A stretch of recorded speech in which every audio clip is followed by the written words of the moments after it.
View of, and my take of a narcissist is that narcissists are basically just like a spoiled child. They're a grown-up spoiled child. If you think about it, a spoiled baby, a spoiled child.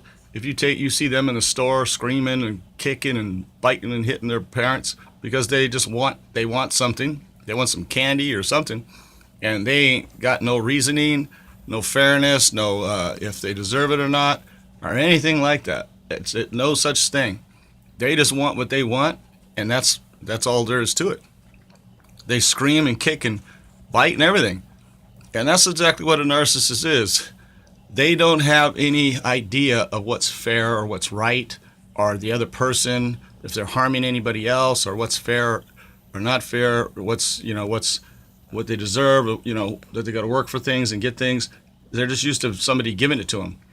Somebody has to give them everything that they want, and that's how they learned to survive, because they were spoiled. And if they're spoiled, then that's how they act as an adult. They just learned how to manipulate, and learned tricky, sneaky ways. And rather than kicking and screaming, they kick and scream silently by backstabbing you and going and cheating on you and all this other stuff. That's how, they're just like a kid. They have no concept of what's right or wrong. They want to screw around with somebody, and they like to do that. They'll go do it.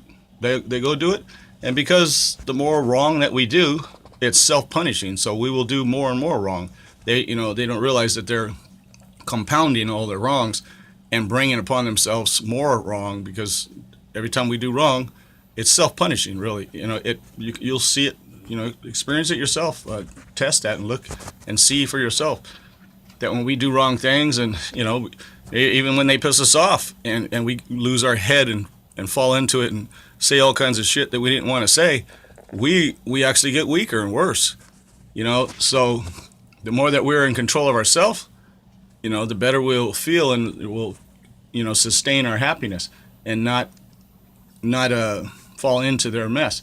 You've got to see these things, and the biggest thing, it's always easier said than done, and it's something that we have to practice at, and really, really, really force ourselves past our programming for dealing with people like this. That's all we have to do is, I'm not so much into like saying all the bad about the other person. What I've learned is that it's me. If I'm dealing with somebody that's wrong and bad and that does any kind of questionable thing, then I need to see that. I need to identify those things and not be around them, to avoid them, and just swerve them out of the way and keep on moving on. And that's how you keep your composure, how you keep your rhythm, how you keep your life going smoothly, and not willingly put ourselves in situations and then we complain about it and become a victim of something when that's our own weakness. We have a weakness just like they do.